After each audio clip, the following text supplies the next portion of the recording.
जय हिंद दोस्तों। हिंदी की जो हम पत्र की सीरीज कर रहे थे उसमें आज हम देखेंगे तार लेखन के बारे में। ये जो हमारा एक लेक्चर होगा, छोटा सा लेक्चर होगा, क्योंकि जो तार लेखन है उसको भारत सरकार ने 2013 में बंद कर दिया था, तो अब ये उतना महत्वपूर्ण नहीं लग गया। फिर भी अगर किसी एग्ज़ाम में आपसे पूछ लिया जाता है तो आपको थोड़ा इसके बारे में आइडिया होना चाहिए। सिर्फ हम इसी उद्देश्य से इसको देखेंगे कि जो तार लेखन होता है वह क्या होता है। तो सबसे पहले हम देख लेते हैं जो तार लेखन है उसकी परिभाषा के बारे में। क्वेश्चन आया था हमारा, तार लेखन से क्या अभिप्राय है, और इसका एक नमूना प्रस्तुत करना था। देखिए, अल्प शब्दों में संदेश भेजने की पद्धति को क्या कहा जाता है? तार कहा जाता है। पूर्व में तार भेजने की भाषा मात्र अंग्रेजी हुआ करती थी, किंतु बाद में हिंदी में भी इसका प्रचलन हो गया। सच तो यह है कि अंग्रेजी तार की तुलना में देवनागरी तार पर कम खर्च आता है। देवनागरी तारों में शब्द गिनने के कतिपय विशेष नियम हैं, जिनसे ये तार काफ़ी सस्ते पड़ते हैं। निर्दिष्ट शासकीय पुस्तिका में 100 ऐसे वाक्यांश दिए गए हैं जिनके लिए अंग्रेजी के तारों में कई शब्द का प्रभार देना पड़ता है, किंतु हिंदी में उनके लिए या तो एक शब्द से काम चल जाता है अथवा समास युक्त शब्दों का प्रयोग कर अथवा विभक्ति को मिलाकर लिखने से केवल एक शब्द का प्रभार देना पड़ता है। उदाहरण के लिए अंग्रेजी में डे एंड नाइट शब्द 3 शब्द है, उसी आशय का हिंदी में क्या है? रात दिन एक शब्द माना जाएगा। इसी प्रकार अन्य शब्द भी अंग्रेजी की तुलना में काफ़ी सस्ते पड़ते हैं।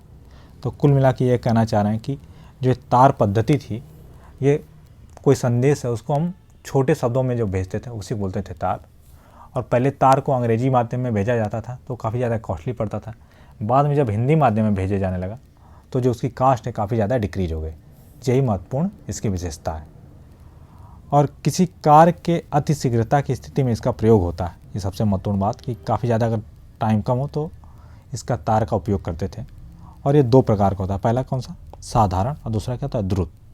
द्रुत मतलब और तेज़ी से काम चलेगा।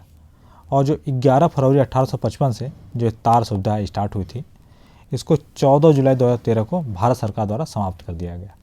इसीलिए अब हमारे लिए बहुत ही ज़्यादा महत्वपूर्ण नहीं है।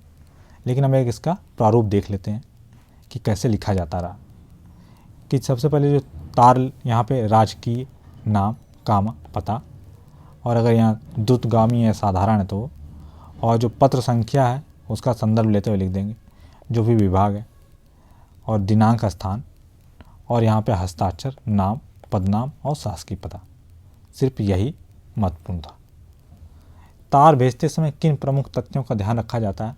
तो कम से कम शब्दों में भेजने की पद्धति को तार कहा जाता है, यह बताया गया आपको। अब पहले सिर्फ अंग्रेजी में डाकघरों में तार भेजा जाता था, बाद में फिर हिंदी में भेजा जाने लगा।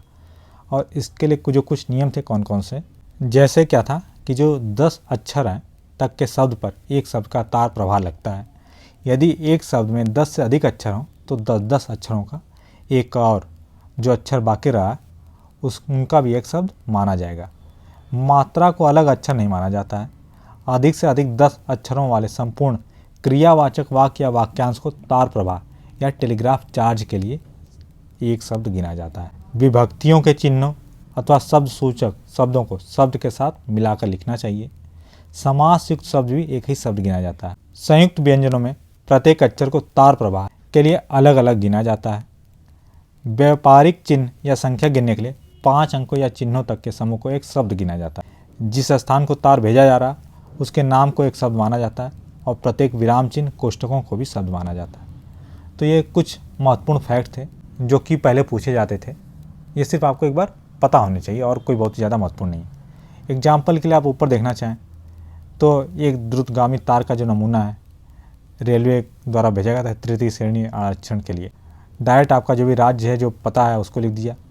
यहाँ पे रेलवे में तृतीय श्रेणी के आरक्षण के लिए आरक्षण विभाग रेलवे इलाहाबाद को प्रेषित जो अधिकारी हैं उनको, और तार के लिए नहीं इलाहाबाद, और आपका हस्ताक्षर, नाम और शासकीय पता।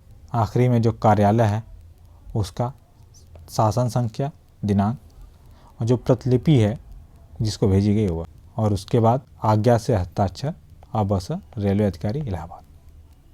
तो सिंपल सा था। इसी तरीके से ऊपर भी 1-2 तार थे, तो महत्वपूर्ण नहीं है। इसको हम यहीं समाप्त करते हैं। और अगर आपको इसकी PDF प्राप्त करनी हो तो PDF जो हमारा टेलीग्राम चैनल है उस पर उपलब्ध होगा।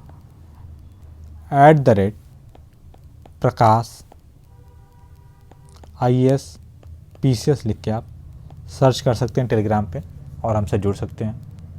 और अगर आपको हमारे वीडियो पसंद आ रहे हैं तो वीडियो को लाइक करें, चैनल को सब्सक्राइब करें और अपने दोस्तों के साथ अवश्य शेयर करें। धन्यवाद।